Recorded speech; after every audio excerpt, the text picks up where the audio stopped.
Hi, welcome to my channel. This is KB We're Saving 101, and I am KB, Kim Baker. If this is your first time visiting me, then welcome. I am this crazy lifetime thrifter. And when I mean a lifetime, yes, turned reseller. And do I think anybody can do this? If you have the drive, if you have the thirst for knowledge, yes, you can do it too. And I guess that's what my video is about today. I'm going to tell you where I started and how this all worked out and some of the tips and things I wish I would have known prior to starting out when watching all my YouTube videos. So my journey began in, I don't know, late, maybe, I don't know, was it 2019? And it was, some of the girls were clearing out their closets.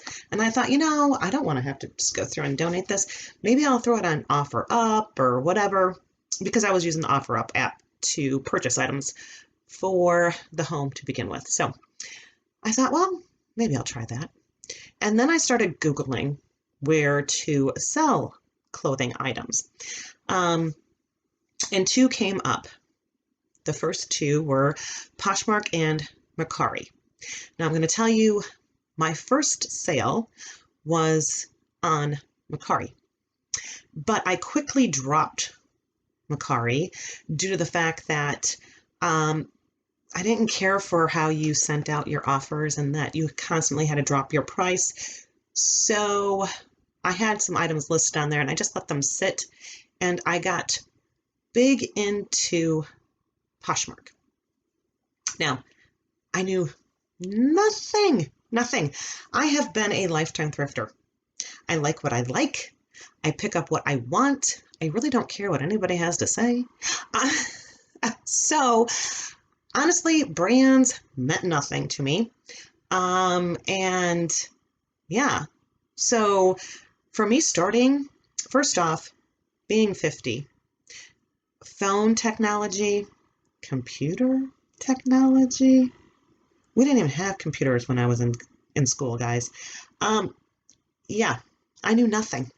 I started from base zero.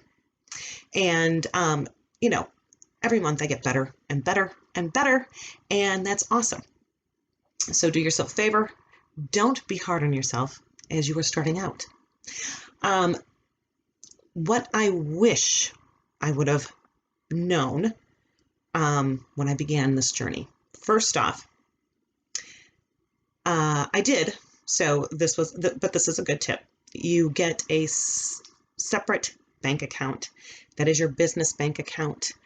I lent myself $1,000 to start, and that was a lot of money, and it really wasn't necessary.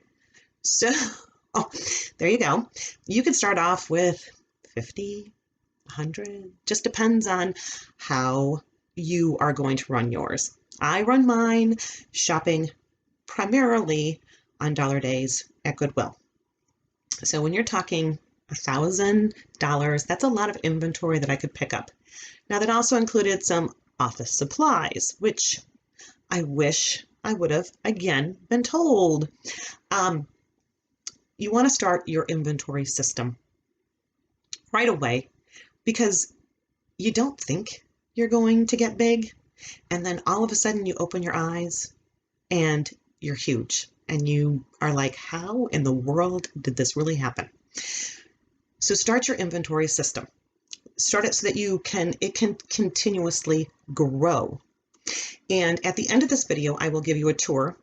It's like an update to my hot mess as far as what inventory system I have found that works best for me. But start your inventory system.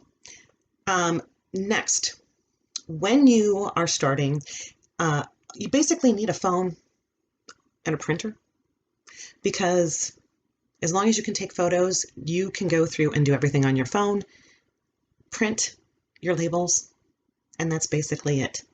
Those are primarily all you need. You can use sunshine and the ground, and can still make it work. Apps that I like to use.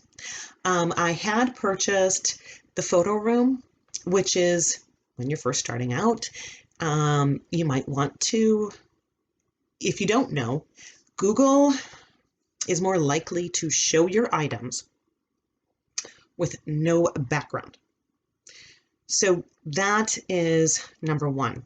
Doesn't matter how cute. I had a cute little shed with a little ladder, and I thought, oh my gosh, it looks so adorable. It's adorable, but I want to sell my items. I don't necessarily want to have to work so hard. So do yourself a favor. That photo room, you can remove any background on the majority of photos, and that's great. You can buy it by the month, and you can buy it by the year. I purchased the year, and currently I no longer need it, but that's because I have grown, and I now have List Perfectly, which is a cross-posting tool that I can now list all my items in one spot on their catalog, and then I can cross-list them to all my selling platforms. So for me, they have the background removal for 500 photos, and I have the Pro plan, so I no longer need the photo room. Starting off, that might be something you want. Let's see. Yes, photos are going to be your number one. The other thing you're going to want to do is, if your items are being put onto Pinterest, you're going to remember that the first 3 photos are the most important, and that is because that's all the photos that Pinterest allows. On certain platforms, like Shop Thrilling, they want your first photo to be the front and the second photo to be your back. And I have now made it my 3rd photo is always my tag. That way, if I only have 3 photos, they have enough information to know whether or not they want to purchase the item. Just food for thought. And the way I'm doing it.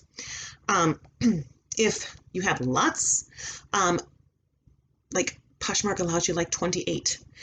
A, it's not necessary, and B, when you do grow and you are using cross-posting, most platforms do not have that many. In fact, some only have like 4. I think it's Depop who only has 4. And so, yeah, make sure you have a minimum amount of pictures that are required to sell your item. If, for instance, I have multiple things I need to show, and I only have those first 3 photos, I will do a collage of the tags, maybe. If I have the 4, like if it was Depop, I would do a collage if there was damage. And I use, I think it's called Flatlay. It's an app, and you can go through and rearrange and put a bunch of different photos into one photo. So that helps you keep your amount of photos down. All right, so now we've talked about, you take your photos, you need a printer, start your inventory, some apps that are great. When looking up your items, Google Lens. Start with Google Lens. It's great. If your items, depending on the brand, have style numbers, try that. I'll go to images a lot of the time, not necessarily all or just selling. One of the things I wish I would have learned at the very, very beginning is I'm attracted to vintage. I'm not necessarily attracted to today's styles. What's highly important is to know when it's vintage, what to look for as far as what the tag says. Because, growing up in the 80s, and that's what I wore, do I think I'm old? I really wasn't, but I guess I am. And it's all vintage. So it's important to go through and note that. When buying vintage items, it's not important as far as the brand goes. A lot of the time you're going to buy items and it's going to be because of style of things. And you're going to have to find what works best for you. You're going to have to find what your price points work great as. Like for instance, 29 happens to be a really good sweet spot for me. And then I go up to 39. I list it at 50 and then up from there. There are a few, things that you can learn if you're like on Poshmark. Your searches go by 25, 50, 100, and then 150, and then 200, I think. So keeping them at that dollar amount, you get put in both searches. Those are things you'll learn along the way. If you watch my videos, I do hauls, but during my hauls, I give out my tips. So you get both. Sorry, guys. All right, from there, let's see, tags. Okay, something, and I don't even know if I've shared this because you do a video, you don't remember even what you said, but I was watching a List Perfectly video on Facebook that Kate from Kate and Vicky, no, it was Vicky who did it, sorry, it was Vicky, and she said something that I'm like, oh my gosh, I totally forgot about this. When I started researching, I knew nothing about Instagram. I was not on Instagram. I had barely had a Facebook, not a tech girl whatsoever. So TikTok and all of those things, I started researching how to get noticed or how to utilize them. And I have totally forgot to do this. And that is you tag yourself. So when you're listing your items, I'm going to tell you, if you have any tags, you tag your store.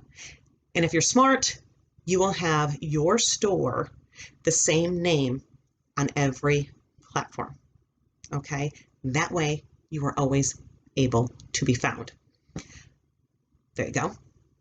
Really, really super good tip, and I can't wait. None of my items are like that yet.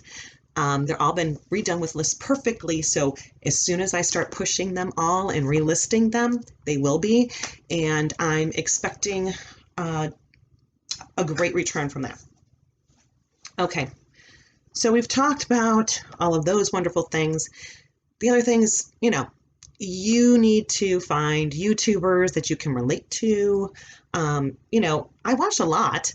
It's not always, there's a ton out there, but not everybody, like most people don't obviously like me, which is fine.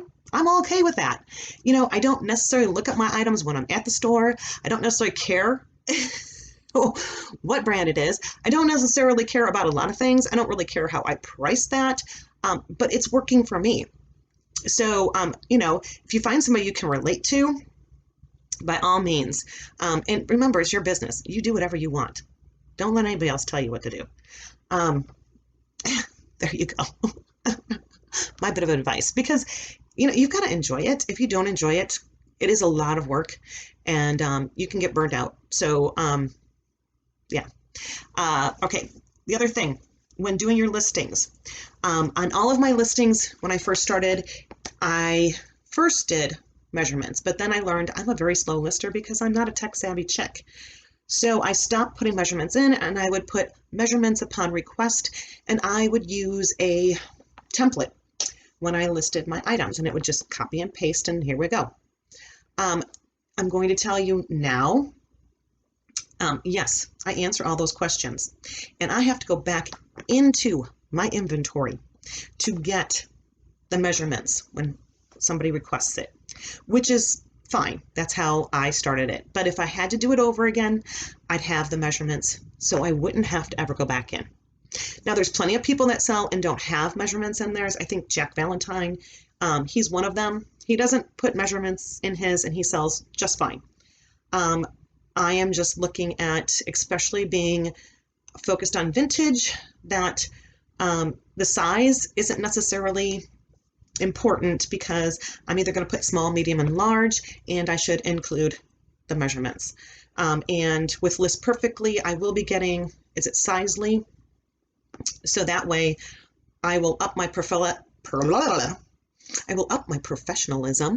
and have the Sizely size chart and where the measurements are taken from when I start listing new items straight directly to my LP catalog.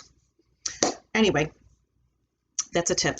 So if you don't want to answer questions, yes, I've done it both ways. I've sold plenty without. I get plenty of questions, and yes, I answer them as soon as I possibly can. And yes, I do have sales from answering questions. So if I just put them in to begin with, I wouldn't have to go back and do the work. All right, next. So we talked about the measurements, your inventory. Let's see. Yeah. Weight. There we go. There's another thing that you wouldn't think of because, especially on Poshmark, if you're just beginning, Poshmark is the most easiest thing to do. There is no thought involved. You sell an item, you print the label, you have up to 5 pounds.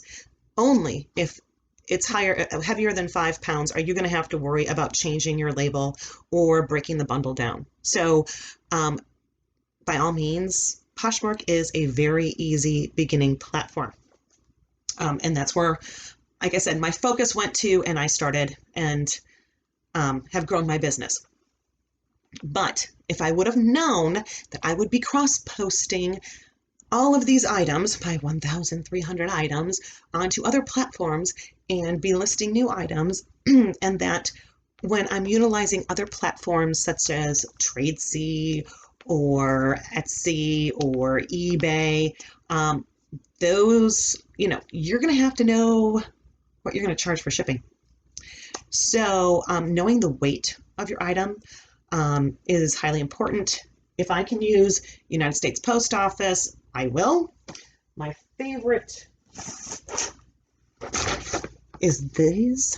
All right, these are the teak. I think they're called the teak, but they're the 11 5/8 by 15 1/8, and yes, this is absolutely 100% fabulous when it comes to Poshmark because the majority of your items can fit in here. It is water resistant. It isn't necessarily waterproof. So if you're going to be mailing it to, Hurricane Town, you might want to put it inside a Ziploc, but most of the time, I will tell you, I just fold it over, really tape it good. It does have, it's peel and stick, but I like to tape these corners down because they really fly up and I don't want them to get caught on any machines.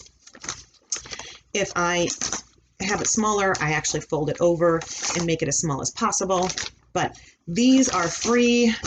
Your United States Post Office gives you free supplies. So this is fabulous and is my number one, and it is so easy to store. And you can have a ton of them and not have a ton of room.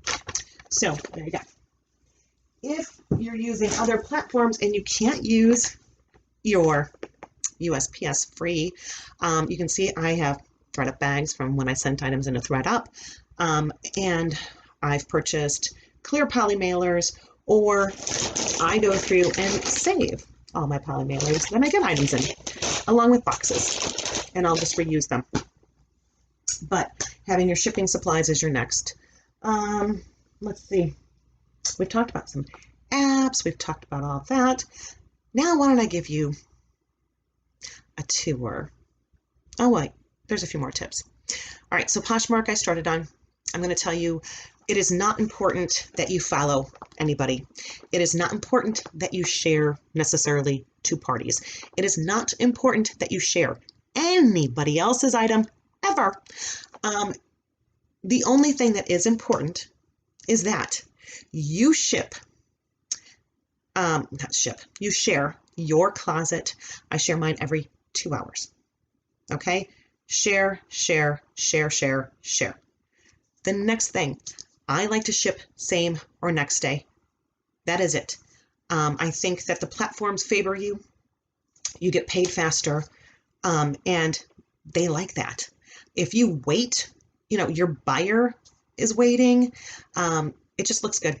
It looks really good, and I include that in my listings that I am a top seller on multiple platforms and a next day shipper. Don't lie in your descriptions. That's other very important. If there's a flaw, note it. You're going to have cases. It happens. And who cares? Just let Poshmark usually figures that all out. Deal with whatever you have to deal with and move forward. All right, so we talked about the measurements. We've talked about what's important. Now I'll give you the tour so that you have an idea on what I think and I wish somebody would have told me about as far as inventory system. All right, I will say I will have three rooms. Sorry, 3 rooms, because I do utilize this closet for my coats and formals. I also utilize my guest bedroom for coats and formals for the closet. Then I do utilize my dresser over here. I have sweaters and things that you really can't hang or won't hang nice or would stretch. And then I also have my belts in that top drawer. I have hats up on the shelves, and from there we'll go into the other room. This is a little bit of a mess right now. Of course, if you've watched my hot mess video, then you know what's going on. I've got a daughter and a granddaughter that moved in, and my house is being rearranged. I am making a what do you call it? A showroom, and that's where most of my items and work will be done. This will be basically my shipping room with minor storage, and this desk is really nice that I'm on right now because it's great for shipping. It is also very good for measurements, but we'll just have to wait and see how much room I have when I get all of my items into my showroom area.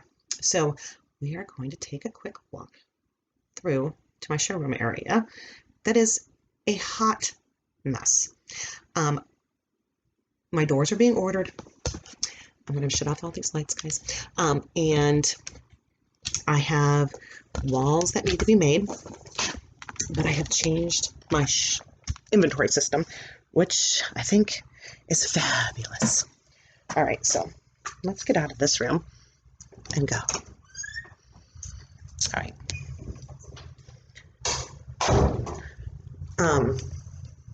Like I said, I never would have thought I would grow a business this big. And this room, my honey kept saying, "Oh, why don't you take over it?" Because it was formal dining room, sitting room, and we weren't really using it. But, you know, we've got grandkids, and so maybe you will use it. Or Thanksgiving dinner, and you'll use it. Well, life changed, so now I am going to use it. So, you can see right here, I have these 2 shelving units that I picked up for free. They weren't in great shape. We had to re-put the backs on them, but not a big deal. And this is where I will have all of my shoe inventory. I have my shoes. My boxes are numbered. It's like number 75. And so I can easily find my shoes. From there, I may go through and move some of my hats and stuff and put them out here. But the thing about hats is you do want to make sure they don't get dusty. I can also put my bags. Currently, I had been using these wonderful huge bins. Okay, I started and I thought, okay, I'm going to pick up these bins. These bins were like $10 to $12 a piece, depending on where I purchased them. I think 9 to 12, sorry, depending on where I purchased them. They're 27-gallon tubs. Now, I'm at Q, and they're stacked 3 high, and some of these had 100 items in it. It was really heavy. And when I'm shipping multiple items per day, and I have to move multiple bins, to get to just one item. It was a lot of work. And you know what? One of the reasons I started doing this was my health. So I don't need to be lifting that. I don't need to be doing that. And I racked my brain. I was going to do the cube storage and then buy cube containers and put them all in that. But when I figured it out, it only held, it held probably about the same amount that's holding these drawers. Maybe less actually. But I went with filing cabinets. Now, what would I do different? I would have them 5 tall. Right now, they're legal 4 drawer. So there you go. I do have more in the garage, and I have to empty some of these bins and get them in here, but I have them labeled. Mine started with a bin of numbers, and then I went to a bin with A and then numbers, and then it was B and so forth. But now all I have to do is literally pull this open. I had to measure this pair of jeans, and it was a number 10. It was so easy to find. I wish somebody would have showed me this idea, but I racked my brains. First, I thought I was going to do the lateral, because they came out and they were long, but those are more narrow. And because I have a good amount of space that I can use, I went with the vertical, not the lateral. I am thinking of maybe doing lateral underneath my windows, or there are some that have cushions and they're vertical and they're only 2 drawer. So there you go. But I have a whole nother room that has 4 rolling racks and more inventory that has not been yet listed. And all of that needs to come into my hot mess room, because I have company coming. And then it'll have to get rolled back in to the other room so that I can get the wall built. But yes, now I do still have boots, but in all honesty, I can actually remove 1 row. Those shelves are removable, so I could put my boots there, but those are all my cowboy boots and my tall boots. I have 2 bins of those. I have 2 bins of purses. But I do have this extra room that I can store things on top of my filing cabinets. If I had it my way, I'd stack a whole nother 4 drawers on top and have a sliding librarian ladder and do it that way, going up and down and just opening a drawer and pulling out what I need. But yeah, so there's how I've got things currently. If you have questions or comments, feel free, leave them down below. Hopefully you enjoyed the video. You got some tips, tricks, I don't know. But until next time, guys.